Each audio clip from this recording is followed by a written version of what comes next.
जय जगन्नाथ मु दिवाकर दास आपण मन प्रणाम कर राशि चक्र पंचम नंबर राशि हूँ सिंह राशि। सिंह राशि व्यक्ति मान कि भाव में कटो मार्च मास स्वास्थ्यगत समस्या कौन रही आपणकर समस्या उपजीव ना समस्या उपजीव ना अथवा आपणकर बिजनेस क्षेत्र में उन्नति अच्छी कि ना ये संपूर्ण कथा को आपण मैंने शुणिपारे कि भाव में आपणकर सिंह राशि व्यक्ति विशेष मानकर किभली मार्च मास कटो वीडियो को संपूर्ण रूप देखिले आप जापर। सिंह राशि जहाँकि पंचम नंबर राशि राशि स्वामी होउचंती सूर्य जे कि सप्तम घरे अच्छा आ 15 मार्च रु सी अष्टम घरे रहिबे आ द्वितीय घरे केतु आ सप्तम घरे शनि रही अष्टम घरे शुक्र बुध सहित राहु रही दशम रही बृहस्पति एकादश सिंह राशि रही मंगल। तेणु प्रथमे आम स्वास्थ्य समस्या कथा आलोचना करवा स्वास्थ्य कौन रही उन्नति ना अवनति। तो सप्तम घरे जेहेतु सूर्य अच्छा से आपणकर स्वास्थ्य ठीक रु अष्टम घरे 15 मार्च रु आसवा आपणकर अष्टम घर को सूर्य स्वास्थ्य उपर आप निहाती भाव में ध्यान रखा पड़ो कहीं आपणकर जो 15 मार्च पर सूर्यंकर अष्टम घर को गति पर आपणकर इम्यूनिटी पावर आस्ते आस्ते कमिज स्वास्थ्यगत समस्या देखा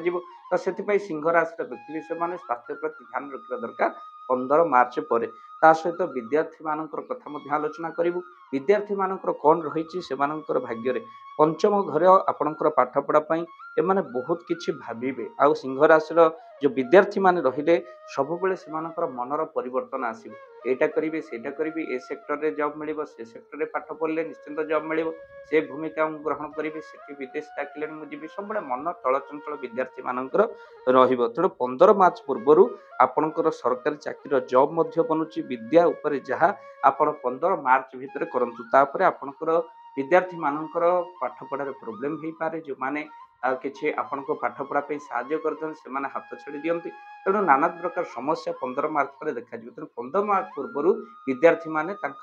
जहाँ आवश्यक एडमिशन ठार आरंभ कर पाठ उपयोगी कार्य आपण निहाती भाव में करन ता सहित आपणकर लव रिलेशन रे बहुत भल रही किंतु 15 मार्च पर सूर्यंकर राहु सहित जोगरु छोट छोट कथार आपणकर झगड़ा हो पारे लव रिलेशन रे फाटर सृष्टि हो पारे विवाह जोग रही जो मान विवाह होनी से विवाह जोग सिंह राशि बंचे पुत्र संतान प्राप्ति जोग रही 29 मार्च पर विवाह जीवन में झड़ आसीपे से निजर वाक्य को जिद को से निज कंट्रोल रखु सिंह राशि व्यक्ति विशेष माने बहुत समय भितर गोटे कथा को बारंबार से न जो सरीबा पर्यंत बा से कथा टोटाल म्यूचुआल न होगा पर्यंत से कथा ही मुंडे पशित जे पर्यंत समाधान है तेणु से दूरे रहा पड़ो झड़ आसपे स्वामी स्त्री भितर झड़ ता सहित आपणकर सिंह राशि व्यक्ति जन प्रशंसा रही भाग्य घर बा बिजनेस क्षेत्र में आपणकर बहु उन्नति मार्च मास रही किंतु आपण जीवन में बहुत निंदा आसो क्या कथा आप बिल्कुल ही शुणु ना कहीं शत्रु आपणकर पादर चपल केवे मथार मुकुट नुहति तेणु शत्रु कथा शुणी आप निज कार्य क्षेत्र केवे भी बदल दिंतु जहाँ भल ताही आपण करंतु कार्य टेंशन रही भाग्य लाभ रही शुक्र उपरे आपणकर बहुत शुभ फल आपन को प्रदान करेंगे कहीं शुक्र आपणकर सिंह राशि उच्चरे रही सहित आपण कौन करेंगे प्रतिकार आपण शनि दर्शन करने सहित सिंह राशि व्यक्ति विशेष माने सूर्य को जल चढ़ातु जेहेतु आप राशि स्वामी होती सूर्य हनुमान चालीसा घरे सुंदरकांड पाठ करंतु हनुमान जी को पूजा आयोजन पर आपण माने निश्चिंत भाव में शुभ फल प्राप्ति करती हनुमान जी को पूजा करने जदि हनुमान जी को कृपा हो जाए असंभव संभव हो जाए जदि आपण घरे हनुमान चालीसा सुंदरकांड करने चाहते स्क्रीन में चलता नंबर कॉल करूँ टीम सह पहुंचू आपण घरे भक्त बंधु वीडियो को निहाती भाव में शेयर करेंगे यह मार्च मसरे सिंह राशि व्यक्ति कि भाव में कटो यह संपूर्ण रूपे मार्च मास 2025 कथा तेणु निश्चिंत शेयर करेंगे वीडियो जदि आप नुआ कर देखुं चैनल को सब्सक्राइब कर दिंतु। जय जगन्नाथ जय पंचशख जय जगन्नाथ। धन अर्जन धर्म करी धर्मे प्राप्त नरहरि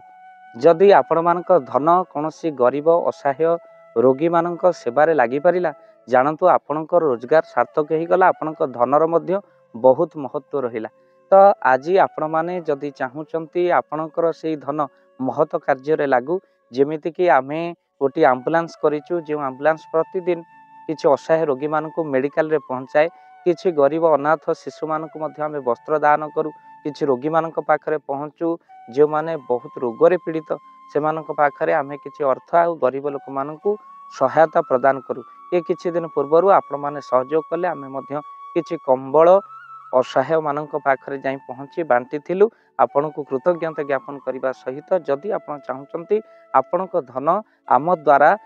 କୌଣସି ମହତ କାର୍ଯ୍ୟରେ ଲାଗୁ ତ ସ୍କ୍ରିନ୍ରେ ଚାଲିଥିବା ନମ୍ବରରେ ନିଶ୍ଚିନ୍ତ ଆପଣ କଲ୍ କରନ୍ତୁ। ଆଉ ଆପଣଙ୍କ ବିବାହ ବାର୍ଷିକରେ, ଆପଣଙ୍କ ପିଲାମାନଙ୍କ ଜନ୍ମରେ, ଶ୍ରାଦ୍ଧରେ ଯଦି ଆପଣ ଦାନ କରିବାକୁ ଚାହୁଁଛନ୍ତି, ଆପଣଙ୍କ ପୁଅ ନାମରେ, ଝିଅ ନାମରେ, ସ୍ତ୍ରୀ ନାମରେ ନିଶ୍ଚିନ୍ତ ଭାବରେ ଆପଣ ଦାନ କରିପାରିବେ। ସ୍କ୍ରିନ୍ରେ ଚାଲିଥିବା ନମ୍ବରରେ ଆପଣ କଲ୍ କରନ୍ତୁ। ଆମେ ଦେବୁ ଆପଣଙ୍କୁ ଫୋନ୍ପେ ନମ୍ବର, ଯେଉଁ ଫୋନ୍ପେ ନମ୍ବରରେ ଆପଣଙ୍କର ଦାନ ପହଞ୍ଚି ପାରିବ। ଆଉ ନିଶ୍ଚିନ୍ତ ଭାବରେ ଆପଣଙ୍କର ଦାନ କେଉଁ କାର୍ଯ୍ୟରେ ଲାଗୁଛି ତାର ମଧ୍ୟ ଭିଡ଼ିଓ କରି ଭାବ ଦିବାକର ଚ୍ୟାନେଲରେ ଆମେ ନିଶ୍ଚିନ୍ତ ଭାବରେ ପକାଇବୁ। ଆପଣ ଦେଖି ନିଶ୍ଚିନ୍ତ ଖୁସି ହେବେ। ତ ଆପଣଙ୍କ ପୁଅ ଝିଅ ବିବାହ ବାର୍ଷିକ ଜନ୍ମଦିନରେ ଯଦି ଆପଣ ଚାହୁଁଛନ୍ତି ଆପଣଙ୍କର ଦାନ ମହତ କାର୍ଯ୍ୟରେ ଲାଗୁ ତ ସେଇ ଶୁଭ ଦିନ ମାନଙ୍କରେ ଆପଣ କଲ୍ କରି ଆମକୁ ଫୋନ୍ପେ ନମ୍ବର ମାଗିପାରିବେ। ଆଉ ଆମ୍ଭେମାନେ ଆପଣଙ୍କୁ ଫୋନ୍ପେ ନମ୍ବର ଦେବୁ, ଯେଉଁ ନମ୍ବରରେ ଆପଣ ସହଯୋଗ ରାଶି ପଠାଇ ପାରିବେ। ନିଶ୍ଚିନ୍ତ ଭାବରେ ଆପଣଙ୍କର ଧନର ସାର୍ଥକତା ହେବ।